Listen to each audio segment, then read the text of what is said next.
క్రీస్తునందు ప్రేమైన ప్రేమధార టీవీ వీక్షకులకు మన ప్రభువును రక్షకుడైన యేసయ్య శ్రేష్టమైన నామములో శుభములు తెలియజేస్తున్నాం.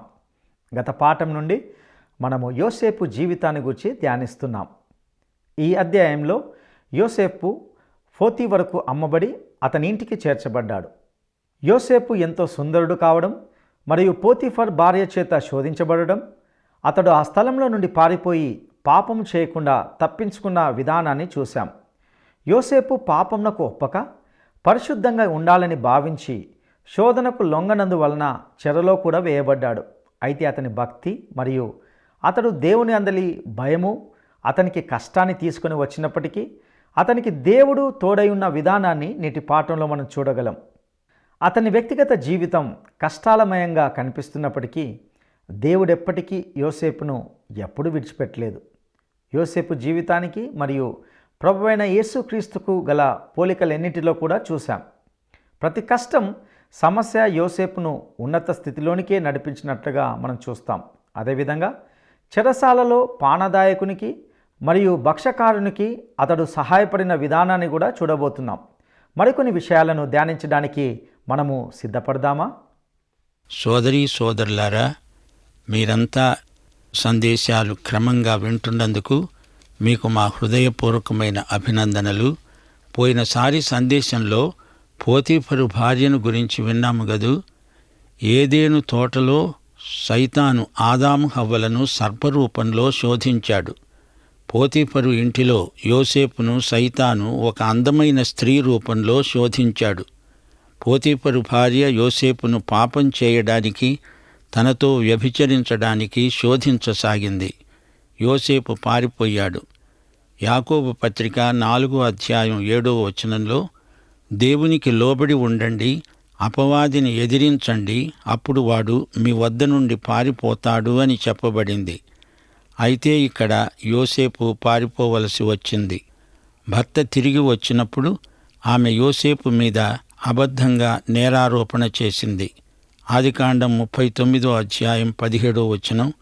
అప్పుడు ఆమె భర్తకు చెప్పింది, నీవు మన వద్దకు తెచ్చిన ఆ హీబ్రూ బానిస నన్ను ఎగతాళి చేయడానికి నా వద్దకు వచ్చాడు, నన్ను బలాత్కారం చేశాడు, ఇదిగో అతడి ఉత్తరీయం అని చెప్పింది. పోతీఫరు ఆమె మాట విని యోసేపును చెరసాల నిర్బంధంలో ఉంచాడు. అయితే యెహోవా యోసేపునకు తోడై ఉండి చెరసాల అధిపతికి అతని మీద దయ కలిగేటట్లు చేశాడు. చెరసాల అధిపతి ఆ చెరసాలలో ఉన్న ఖైదీలనందరినీ యోసేపు చేతికి అప్పగించాడు. వారక్కడ ఏమి చేశారో అదంతా యోసేపే చేయించేవాడు. యెహోవా అతనికి తోడై ఉన్నాడు గనుక ఆ చెరసాల అధిపతి అతని చేతికి అప్పగించబడిన దేనిని గురించి విచారణ చేయలేదు. సోదరీ సోదరులారా, యువకుడైన యోసేపునకు భక్తిగా ఉన్నందున ఎన్నెన్నో కష్టాలు. తన ఇంటి దగ్గర ఉన్నప్పుడు తండ్రి రంగుల అంగీ ఇచ్చాడు. తండ్రి తననెంతో ప్రేమించాడు. అయితే దాన్ని బట్టి సోదరులు తన మీద కక్షబూనారు. వారు ఆ అంగీని తన వద్ద నుండి లాగివేసి అతన్ని గుంటలోకి పడదోశారు. అంతటితో చాలక తనను వ్యాపారస్తులకు అమ్మివేశారు. ఈ విధంగా తాను ఈజిప్టు రావడం జరిగింది. చివరికి పోతీఫరు ఇంటికి వచ్చాడు. ఆ యువకుడు ప్రతిరోజు రాత్రి ఎంత కన్నీరు కార్చేవాడో ఏమో. దావీదురాజు చెప్పినట్లు అతని కన్నీరే అతనికి అన్నపానములయ్యాయి. ఇంటిని గురించి ఎంతో బెంగ పెట్టుకున్నాడు. ఎలాగైతేనే మంచి పదవికి చేరుకున్నాడు. తనలో ఏ లోపమూ లేదు. మంచి శరీర బలం ఉంది. యువకుడు కష్టించి పని చేయగలడు. విశ్వసనీయుడు. పోతీఫరు భార్య అతన్ని శోధించటం మానలేదు. అయితే తన నైతిక ప్రమాణం ఎంతో ఉన్నతమైనది. ఆమె తనను చిక్కులో పెట్టింది. తన మీద యజమానికి చాడీలు చెప్పింది. ఈ సందర్భంలో మనం ఒకటి గ్రహించాలి. యోసేపు ఎంత ఉన్నత పదవిలో ఉన్నా బానిస మాత్రమే. పోతీఫరు భార్య నిరంకుశురాలు. ఆమె మాటకు ఎదురులేదు. అంతఃపురమంతా ఆమె మాటకు లోబడవలసిందే. యోసేపు తాను నిర్దోషినని నిరూపించుకునే అవకాశమే లేదు. ఇప్పుడతడు చెరసాలలో ఉన్నాడు. అక్కడ అతనికి సహవాసం ఎవరున్నారు? అందరూ నేరస్థులు, ముద్దాయిలు. తాను నిరపరాధి, అక్రమకారులలో ఒకనిగా ఎంచబడ్డాడు. యేసుప్రభువు కూడా ఏ పాపము ఎరుగని పావనమూర్తి. ఆయన 2 గజదొంగల మధ్య సిలువ వేయబడ్డాడు. ఇక్కడ యోసేపు చెరసాలలో ఉండిపోయాడు. అయితే దేవుని ఆశీర్వాద హస్తం అతని మీద ఉంది. దేవుడు సమస్తము యోసేపు మేలుకే సమకూడి జరుగునట్లు చేస్తున్నాడు. యోసేపు ఒంటరిగా లేడు, దేవుడతనికి తోడై ఉన్నాడు. అబ్రహాము, ఇస్సాకు, యాకోబులకు కనపడినట్లు యోసేపునకు కనపడకపోయినా దేవుని నడుపుదల అతనికి ఉంది. దీనిని బట్టి యోసేపు యొక్క ఆధ్యాత్మిక పరిపక్వత తన పితరులందరికంటే కూడా ఎక్కువ అని చెప్పగలం. విశ్వాసము యొక్క పరిపక్వత నిరీక్షణలో కనపడుతుంది. దేవుని కృపను యోసేపు ఎంతో అనుభవిస్తున్నాడు.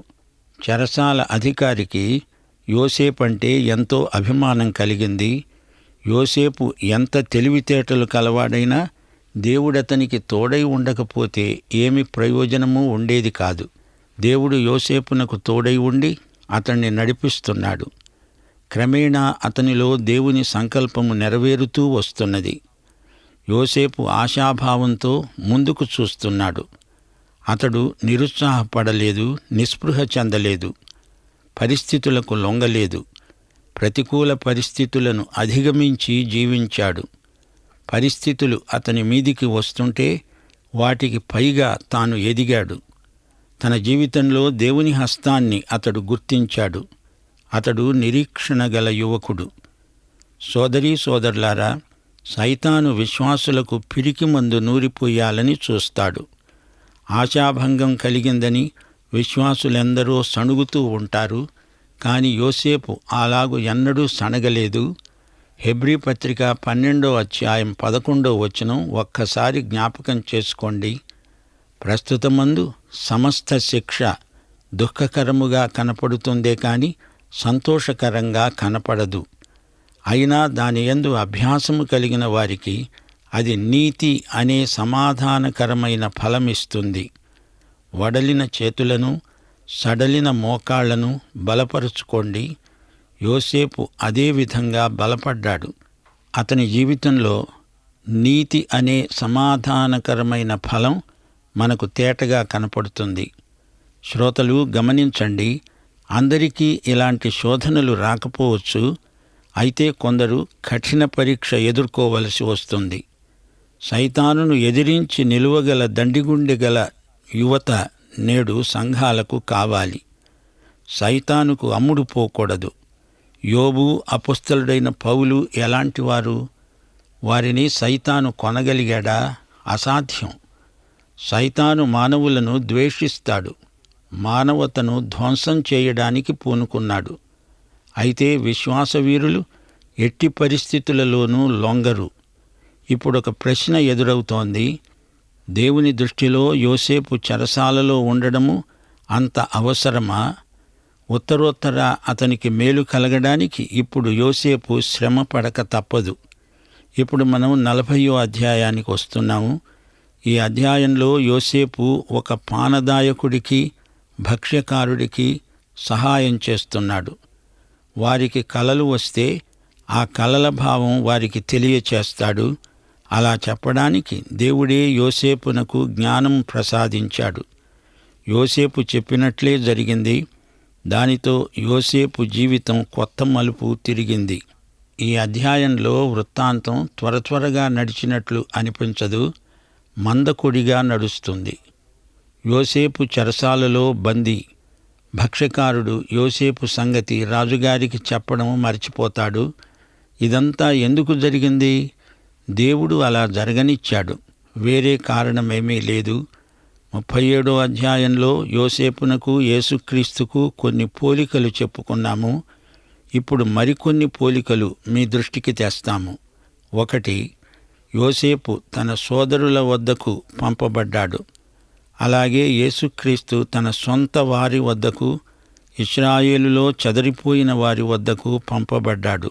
2, యోసేపు నిష్కారణంగా తన సోదరుల చేత ద్వేషించబడ్డాడు. యేసు ప్రభువు అదే మాట చెప్పాడు. వారు నన్ను నిర్హేతుకముగా ద్వేషించారు అన్నాడు. 3. యోసేపు తన సోదరుల చేత అమ్మివేయబడ్డాడు. యేసుక్రీస్తును తన శిష్యుడు, సోదరతుల్యుడు అయిన ఇస్కరియోతు యూదా అప్పగించాడు. 4. యోసేపును 20 తులముల వెండికి అమ్మివేశారు. యేసు ప్రభువును 30 వెండి నాణేలకు అమ్మాడు. 5. సోదరులు యోసేపును చంపడానికి కుట్ర పన్నారు. అలాగే యేసును చంపడానికి మతనాయకులు, అధికారులు కుట్రాలోచన చేశారు. ఆయన తన స్వకీయుల వద్దకు వచ్చాడు. ఆయన స్వంత ప్రజలే ఆయనను అంగీకరించలేదు. 6. యోసేపును గుంటలోకి పడద్రోశారు. అది అతనికి మరణస్థలం. అలాగే యేసుక్రీస్తును కల్వరి కొండపై సిలువ వేశారు. 7. యోసేపును గుంటలో నుండి పైకి తీశారు. అలాగే యేసుక్రీస్తు సమాధిలో నుండి 3వ రోజున మృత్యుంజయుడై లేచాడు. 8. యోసేపు తండ్రికి లోబడ్డాడు. యేసుక్రీస్తు తన తండ్రి చిత్తము నెరవేర్చి ఆయన పని ముగించడానికి నిద్రాహారాలు కూడా మానాడు. 9. యోసేపు తన సోదరులను వెతకటానికి వెళ్ళాడు. అలాగే యేసు ప్రభువు నశించిన దానిని వెదకి రక్షించడానికి ఈ లోకానికి వచ్చాడు. 10. యోసేపును అతని సోదరులు ఎగతాళి చేశారు. అతడు వస్తూ ఉంటే చూచి, ఇడుగో కలలు కనేవాడు అని అపహాస్యం చేశారు. అలాగే క్రీస్తును చూచి అపహసిస్తూ శిలువ మీద నుండి దిగిరమ్మని వ్యంగ్యంగా మాట్లాడారు. 11. యోసేపును చేర్చుకోవడానికి సోదరులు ఇష్టపడలేదు. అలాగే యేసు సోదరులైన యూదులు ఆయనను అంగీకరించలేదు. 12. వారు యోసేపును చంపడానికి సమాలోచన చేశారు. అలాగే యేసును ఎలా చంపాలా అని ఆలోచన సభలో చర్చించారు. 13. యోసేపు అంగీని రక్తంతో తడిపి తెచ్చి యాకోబుకు చూపారు. అలాగే యేసుక్రీస్తు అంగీ కోసము వారు చీట్లు వేశారు, జూదమాడారు. 14. యోసేపు ఈజిప్టు దేశములోకి అమ్ముడుపోయి వచ్చాడు. చాలా రోజులు తన ప్రజలకు దూరంగా అజ్ఞాతంగా ఉండిపోయాడు. అలాగే యేసుక్రీస్తు ఆరోహణమై పరలోకానికి వెళ్ళాడు. అన్నాడు, నేను తిరిగి వచ్చే వరకు మీరు నన్ను చూడరు. 15. యోసేపు లోక ప్రభావము చేత శోధనలకు గురి అయ్యాడు. శరీరము, సైతాను, లోకము అతన్ని శోధించాయి. అయితే అతడు గెలిచాడు. అలాగే యేసు ప్రభువు శోధనలన్నిటినీ జయించాడు. నేను లోకాన్ని జయించాను అని చెప్పాడు. 16. యోసేపు లోకమంతటికీ సంరక్షకుడయ్యాడు. అందరికీ ఆహార ధాన్యము సరఫరా చేశాడు. అలాగే యేసు ప్రభువు లోకరక్షకుడు. 17. యోసేపును అతని సోదరులు ద్వేషించారు. అతన్ని అన్యులకు అప్పగించారు. అతన్ని అన్యాయపు తీర్పుకు గురిచేశారు. అలాగే యేసు ప్రభువు కూడా మతనాయకుల చేత అన్యప్రభుత్వానికి అప్పగించబడ్డాడు. ఆయన నోట ఏ కపటమూ లేదు. ఆయన పాపరహితుడు.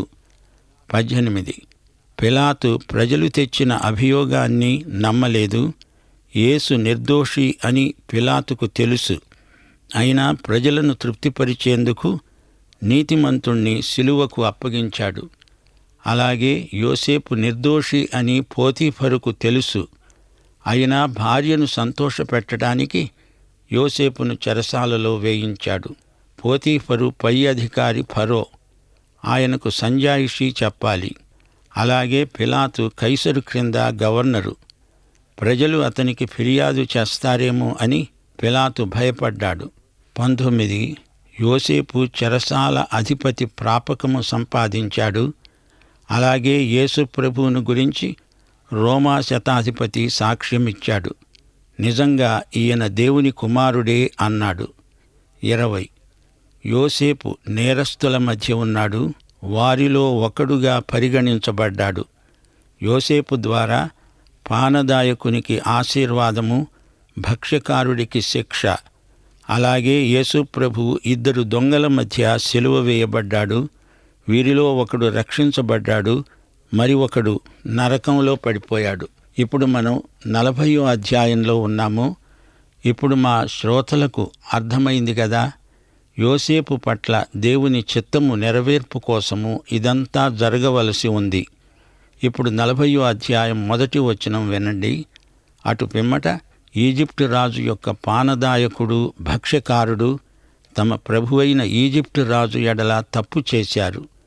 ఫరో తన 2 ఉద్యోగస్తుల మీద, అనగా పానదాయకుల అధిపతి, భక్ష్యకారుల అధిపతి, వీరిద్దరి మీద కోప్పడ్డాడు. వారిని చెరసాలలో ఉంచడానికి రాజ సంరక్షక సేనాధిపతికి అప్పగించాడు. అది యోసేపు బంధించబడిన స్థలం. శ్రోతలు, మీకేమనిపిస్తోంది? ఇది ప్రమాదవశాత్తు జరిగిన సంఘటన కాదు, దేవుని చిత్తం. ఈజిప్టు రాజు ఫరో, అతడు నియంత, నిరంకుశుడు.